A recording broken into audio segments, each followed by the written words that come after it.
जय श्री गणेश। नमस्कार। मैं आचार्य संजय द्विवेदी। मेरे समस्त प्रबुद्ध दर्शकों का मेरे चैनल पे हार्दिक स्वागत है।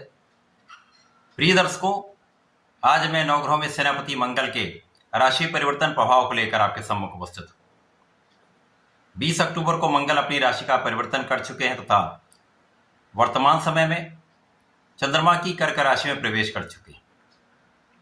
अब चूंकि कर्क राशि मंगल की नीच राशि है, इस प्रकार से मंगल अपनी नीच राशि में गोचर करना प्रारंभ कर चुके हैं। अब जैसा कि ज्योतिषीय नियम है, जब भी कोई ग्रह अपनी नीच राशि में होता है तो उसका प्रभाव, उसका बल, उसका सामर्थ्य, उसकी क्षमता में कमी आ जाती है। इसी प्रकार से उस ग्रह का नकारात्मक प्रभाव बढ़ जाता है। अब चूंकि मंगल इस सृष्टि के ऊर्जा के प्रदाता हैं, ऊर्जा के कारक हैं, पराक्रम के कारक हैं, साहस के कारक हैं, भाई के कारक हैं, क्षमता के कारक हैं। इसी प्रकार से ये वाद विवाद, लड़ाई झगड़े के भी कारक हैं। सैन्य क्षमताओं के कारक मंगल हैं, रक्त के कारक मंगल हैं। तो जब मंगल अपनी नीच राशि में होंगे तो किस प्रकार का प्रभाव देने जा रहे हैं, आज मैं कर्क राशि के लिए, जहां पर मंगल के ये परिवर्तन हो चुका है, किस प्रकार का परिणाम प्राप्त होने वाला है, किन भावों में वृद्धि होगी अथवा कहीं पर कोई समस्या आ रही है तो उसका क्या निवारण है, संपूर्ण विश्लेषण मैं पूर्ण तरीके के साथ करने जा रहा हूं। प्रिय दर्शकों, इस राशिफल को आप अपने लग्न तथा राशि दोनों के अनुसार देख सकते हैं, क्योंकि ये एक लंबी अवधि का परिवर्तन होने वाला है। 20 अक्टूबर को प्रारंभ होकर ये गोचर काल 21 जनवरी 2025 तक चलने वाला है। क्योंकि इस समय में मंगल कर्क राशि में होंगे। मंगल का गोचर काल लगभग 40 से 45 दिनों का होता है, परंतु इस समय में ये वक्री होंगे। वक्री होकर ये मिथुन राशि में प्रवेश करेंगे, उसके पश्चात मार्गी होकर पुनः कर्क राशि में आएंगे। इस प्रकार से एक लंबा ये गोचर काल रहने वाला है। अब कर्क राशि के लिए मंगल का गोचर लग्न में ही होगा। लग्न अर्थात आप, मंगल का संपूर्ण प्रभाव आप पर होने वाला है।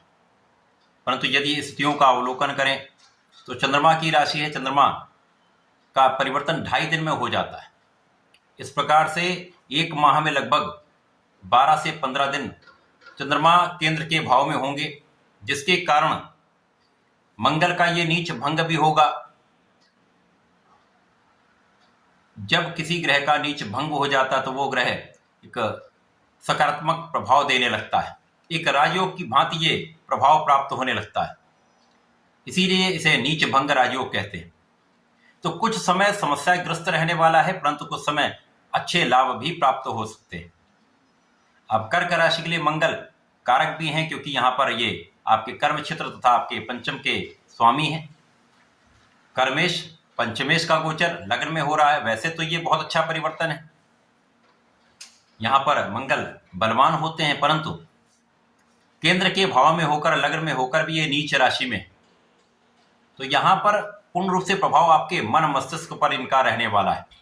क्रोध की मात्रा बढ़ सकती है, ऊर्जा का प्रवाह बहुत अच्छा रहने वाला है, परंतु ऊर्जा का नकारात्मक प्रभाव अधिक मिल सकता है, जिसके कारण वाद विवाद, लड़ाई झगड़े की संभावना बढ़ जाती है।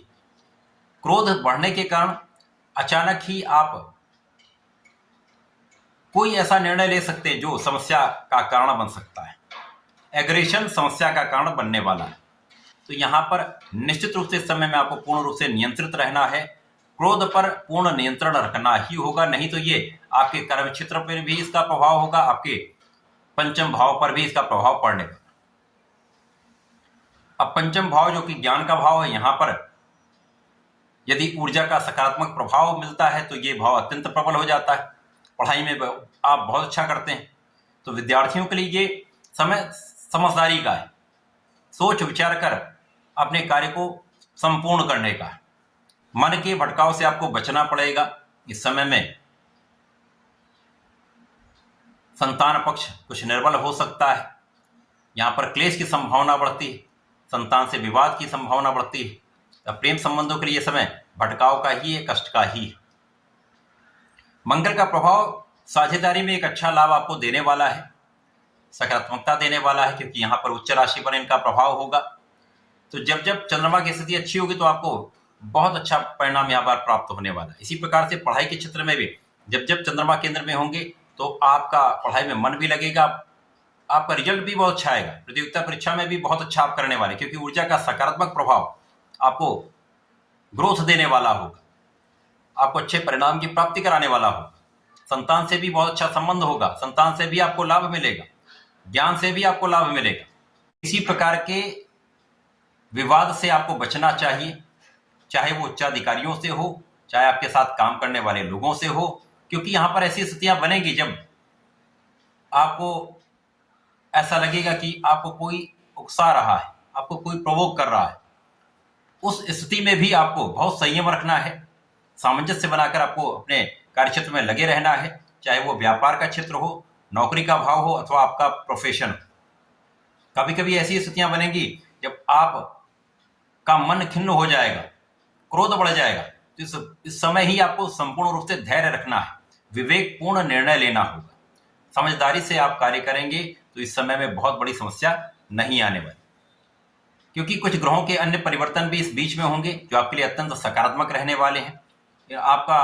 आपकी राशि के लिए नीच भंग राजियों का लाभ भी मिलेगा, स्थितियां सुधर जाएंगी, तो कार्य क्षेत्र में भी विशेष आपको लाभ मिलेगा। तो जब तक आपको लगता है कि स्थिति सामान्य नहीं है, बहुत धैर्य, बहुत विवेक से आपको कार्य करना पड़ेगा। इसी प्रकार से इस समय में किसी प्रकार के भूमि भवन वाहन के क्रय करने से बचें। इस समय में यदि आप नहीं क्रय करेंगे तो आपके लिए अधिक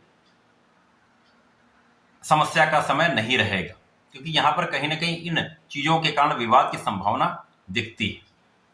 माता पिता के सुखों में वृद्धि का योग है, आशीर्वाद आपको मिलेगा, परंतु लोगों के मध्य में आपको अपनी इमेज को सुधारना पड़ेगा। यदि आप अपने विचारों को और अपने व्यवहार को सुधार लेते हैं तो इस समय में बड़ा लाभ भी आपको प्राप्त हो सकता है, जनता का संपूर्ण सहयोग आपको मिल सकता है। विशेष रूप से जो लोग राजनीति में हैं उनको अपने वाणी पर नियंत्रण पूर्ण रूप से रखना होगा। व्यंग्यपूर्ण अथवा किसी प्रकार के असामान्य भाषा का प्रयोग आपके लिए समस्या का कारण बनने वाला है, जिससे आपके कार्य क्षेत्र में तथा आपके पारिवारिक क्षेत्र में दोनों स्थितियों में आपको समस्या का सामना करना पड़ सकता है। इस समय आपको नियमित रूप से भगवान शंकर मोचन की शरण में रहना चाहिए, नित्य हनुमानाष्टक तथा हनुमान चालीसा का पाठ करना चाहिए।